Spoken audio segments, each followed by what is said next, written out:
Кулич пасхальный, заварной, на желтках яиц по рецепту Вильяма Похлебкина с мускатным орехом, цедрой апельсиной, кардамоном, с вяленой вишней, изюмом и апельсиновыми цукатами.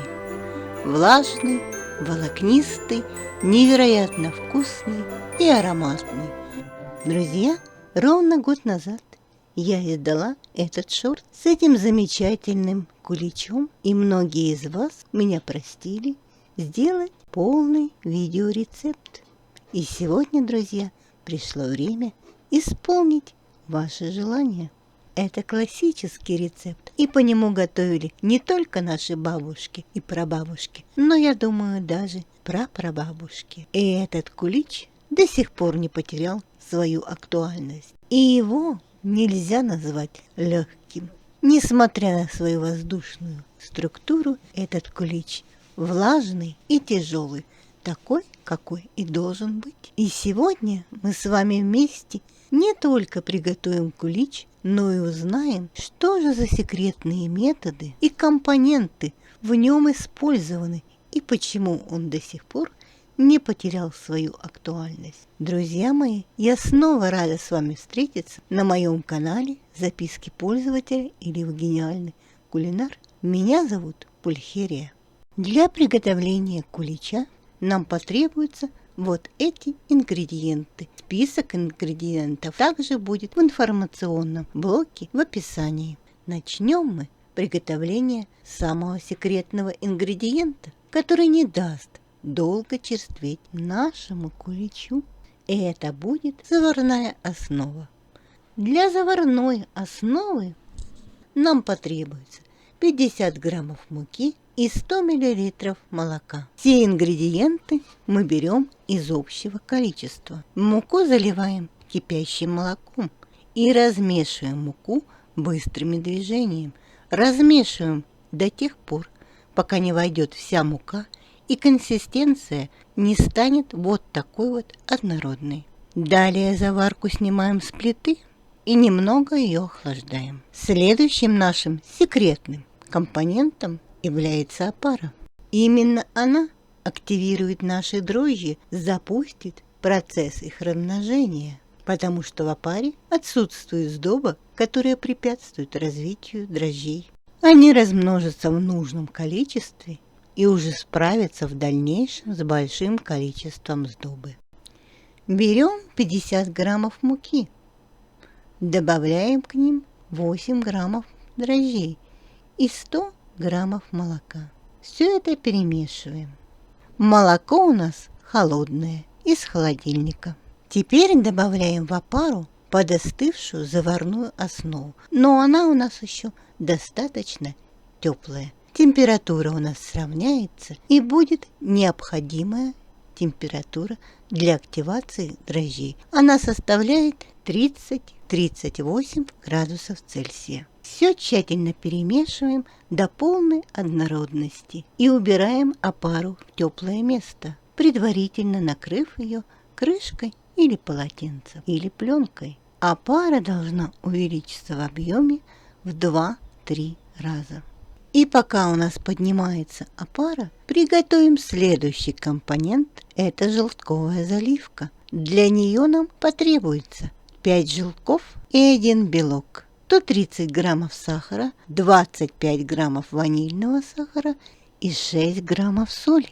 Добавляем в яичные желтки сахар, ванильный сахар и соль и начинаем взбивать яичные желтки до полного растворения сахара и соли. Что нам дает этот метод и этот компонент? Как они улучшают наше тесто? Прежде всего, у нас в тесте практически одни желтки, а следовательно улучшаются органолептические ощущения. Кроме того, желтки очень сильно увеличивают пластичность теста. Мы предварительно растворяем соль и сахар. Что это дает? Во-первых, мы не тратим время на растворение соли и сахара в тесте. Но это самое главное, что нерастворенные кристаллы соли и сахара при замесе не дадут образовываться глютену. Кристаллы будут рвать глютеновые связи. Кроме этого, мы взбиваем яичные желтки, то есть насыщаем их кислородом. Следовательно, тесто наше тоже будет насыщено кислородом и обеспечит более быстрый и более активный подъем теста. Наша опара уже поднялась более чем в 2 раза и готова к использованию. Сейчас мы с вами сделаем предварительный замес теста. Для этого в чашу добавляем 130 граммов муки, беря ее из общего количества. Затем добавляем половину желтковой заливки и всю опару. Теперь добавляем шафрановую настойку, которую можно заменить 1/2 чайной ложкой куркумы. Куркуму кладем прямо сухую в тесто. Теперь можно замешивать тесто либо ручным способом, сначала в чаше, а потом, когда сформируется из теста шар, можно будет перейти на замес на столе, либо, как я, машинным способом. Что нам дает предварительный замес? Прежде всего, хорошее развитие дрожжей, так как мы их замешиваем с небольшим количеством сдобы, а также хорошее развитие глютена, которое будет развиваться при расстойке в спокойном состоянии, и нам придется меньше замешивать тесто. Тесто мы замешиваем до однородности, и если вы замешиваете машинным способом, как я, оно уже должно отставать от чаши миксера. Если вы замешиваете ручным способом, то оно уже должно не прилипать к рукам. Тесто собираем в шар, накрываем сверху крышкой или полотенцем и отправляем на 1 час на расстойку в теплое место. 1 час прошел, и тесто выглядит вот так. Сейчас мы с вами будем делать финишный замес теста. Можно добавить в тесто коньяк или ром. Затем добавляем оставшуюся желтковую заливку. Далее муку и замешиваем тесто. Какие преимущества, кроме вкуса и аромата, дает наличие алкоголя в тесте? Прежде всего, алкоголь является природным разрыхлителем, то есть наше тесто будет подниматься значительно быстрее и значительно лучше. Второе преимущество – спирт, находящийся в алкоголе, не даст нашим куличам долго черстветь, то есть куличи останутся свежими значительно дольше, чем без алкоголя. И третье преимущество. Находящиеся в коньяке дубильные вещества и кислота укрепит наш глютен, наш белок. Что нам дает повторный замес теста? Прежде всего, мы обминаем тесто и выпускаем углекислый газ, который образовали дрожжи. И, следовательно, дрожжи могут лучше развиваться. Так как мы замешивали дрожжи с небольшим количеством сдобы, и дрожжи приобрели большую силу, и теперь они спокойно выдержат большую сдобу и масло, и разовьются быстрее. Мы замешиваем тесто до полной однородности. И сейчас нам с вами понадобится сливочное масло, которое должно быть порезано на небольшие кусочки, а также цедра апельсина или лимона и кардамон и мускатный орех. Добавляем в тесто специи и 1 кусочек сливочного масла. Начинаем замешивать тесто и далее, вмесив 1 кусочек масла, добавляем следующий. Как только он мешается, добавляем еще 1 и так далее, пока мы не вмешаем все сливочное масло. После того, как мы ввели последний кусочек масла, мы замешиваем тесто еще 5 минут. Далее мы проверяем тесто на эластичность. Если тесто эластичное, то замес прекращаем. Если же тесто рвется, то дальше продолжаем замешивать еще 3-5 минут до полной эластичности теста. Готовое тесто скатываем в ком и убираем в теплое место на расстойку, прикрыв предварительно чашу крышкой или полотенцем. Тесто должно увеличиться в объеме в 2 раза. Займемся сухофруктами. С вечера можно сухофрукты и цукаты залить крепким ароматным алкоголем, ромом или коньяком и оставить в холодильнике на ночь.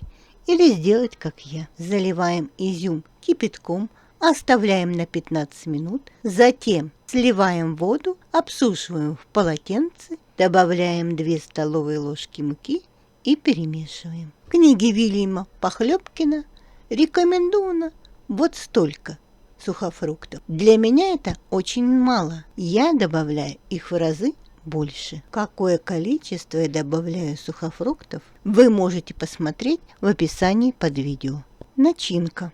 У меня цукаты апельсина и ананаса, вяленая вишня и изюм. Вы можете взять такое же количество сухофруктов и цукатов, как у меня. Но учтите, чем больше начинки, тем медленнее будет подниматься тесто. Тесто уже поднялось, и вот так оно выглядит. Сейчас мы делаем обминку теста и по пути закладываем начинку. Наши сухофрукты, изюм, вяленую вишню и цукаты. Начинки закладываются 2/3 от общего количества. Почему начинка не закладывается сразу же? Она очень тяжелая и тормозит поднятие теста. Сейчас у нас дрожжи находятся в самом активном состоянии, и они справятся с поднятием даже такого тяжелого теста. Почему добавляется только 2/3 начинки? Для того, чтобы у нас тесто поднялось быстрее. 1/3 часть начинки мы добавим уже при формировании куличей. Тесто скатываем в шар, кладем его в чашу, накрываем сверху крышкой или полотенцем и отправляем на окончательную расстойку. Тесто должно увеличиться в объеме примерно в 2 раза. Расстойка происходит в теплом месте. Идеальная температура для расстойки 27-30 градусов. Чашу с тестом можно поставить в духовку, в которой включена лампочка, или поставить в духовку стакан кипятка. Подготовьте формы. У меня одна форма на 500 граммов, остальные на 300. Вес моего теста 1 килограмм 390 граммов. Ваше тесто может весить либо так же, либо немного меньше, если вы возьмете сухофруктов меньше. Смажьте рабочую поверхность небольшим количеством растительного масла, хотя тесто совершенно не липкое. У меня тесто поднялось, оно увеличилось в объеме в несколько раз и выглядит вот так. Выкладываем тесто на рабочую поверхность. И посмотрите, чаша абсолютно чистая, хотя я ее ничем не смазывала. Делить тесто я буду по весу, но можно это делать и без весов, просто на глазок, заполняя тестом 1/3 часть формы. Каждый кусочек теста округляем и переносим его в форму. Так мы заполняем все формы. Затем отправляем их на расстойку в теплое место, предварительно их накрыв пленкой или полотенцем. При подъеме теста должно заполнить практически всю форму, не доходя до края примерно 2 сантиметра. Установите формы с куличами на противень, на котором вы будете выпекать, чтобы лишний раз не переставлять формочки. Тесто очень нежное и может осесть. И вот так выглядят куличи, уже готовые к выпечке. Духовку разогреваем на 180 градусов и ставим куличи уже в разогретую духовку. Время выпекания большого кулича примерно 35 минут, маленьких примерно 25 минут. Время выпекания и температура вашей духовки при выпечке индивидуальна и зависит от особенностей вашей духовки. И вот наши куличи уже выпеклись, и вот так они выглядят. Как только они остынут, мы можем уже их покрывать помадкой и украшать. Сегодня я вам дам рецепт очень популярной помадки. Она делается с желатином, не крошится и не липнет. Для нее нам понадобится 10 граммов желатина. Добавьте к желатину 60 граммов воды и поставьте его набухать. Если у вас нет весов, то возьмите 1 столовую ложку желатина и залейте его 6 столовыми ложками воды. Желатин лучше брать хорошо очищенный, говяжий, он называется халяли. Как только желатин набухнет, вберет в себя всю воду, мы можем начинать готовить сироп. Нам надо будет 120 граммов сахара и 60 граммов воды. Сахар положите в кастрюлю с толстым дном или в сотейник. Все это залейте водой и начинайте сразу же размешивать. У нас перенасыщенный сахарный раствор. Сотейник ставим на плиту и продолжаем мешать.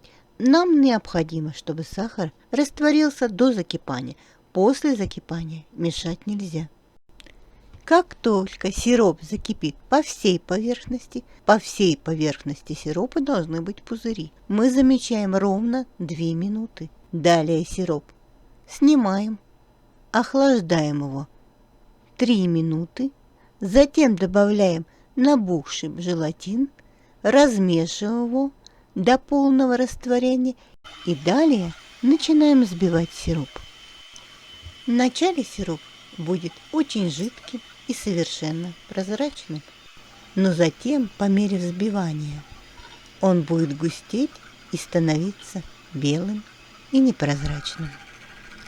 Как только глазурь стала совершенно непрозрачной, белой, мы можем добавить в нее красители, если вы собираетесь ее окрашивать, и ванилин или какие-либо другие ароматизаторы. И продолжаем дальше взбивать до нужного нам загустения. Определитесь, хотите ли вы, чтобы на вашем куличе глазурь была с потеками, или просто собираетесь сделать на куличе шапочку без потеков. Сегодня я хочу сделать такую глазурь, чтобы у меня на куличах были потеки. Насколько у вас должна быть жидкая или густая глазурь, вы должны определиться сами. Глазурь на кулич можно наносить лопаткой или окунать кулич прямо в глазурь. Как только вы нанесли глазурь на все куличи, сразу же украшайте их, если вы собираетесь их посыпать какой-нибудь посыпкой, потому что глазурь схватывается достаточно быстро. И учтите, друзья, что для окончательной стабилизации глазури необходимо до 12 часов. Все зависит от качества и силы вашего желатина. Поэтому, если у вас глазурь вначале липнет, это не значит, что она не получилась. Это значит, что она еще не стабилизировалась. Поэтому подождите 12 часов, чтобы сделать окончательные выводы.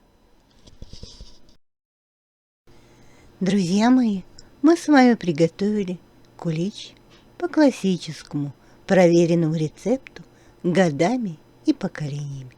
Я не буду вам описывать вкус, аромат и текстуру этого прекрасного кулича.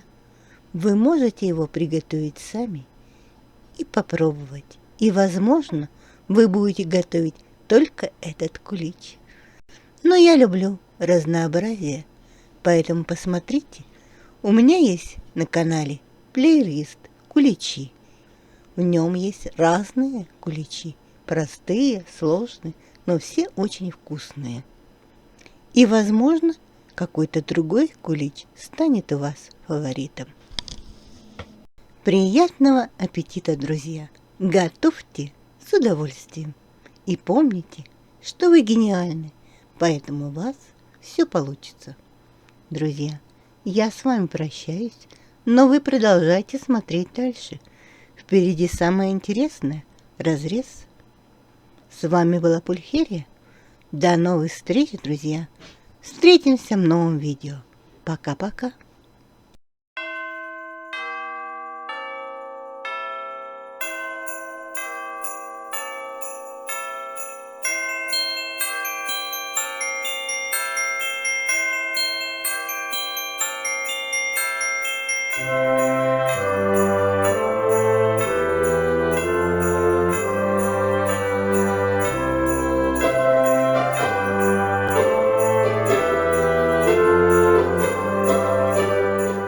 Кулич пасхальный, заварной, на желтках яиц, цедры апельсины, кардамона.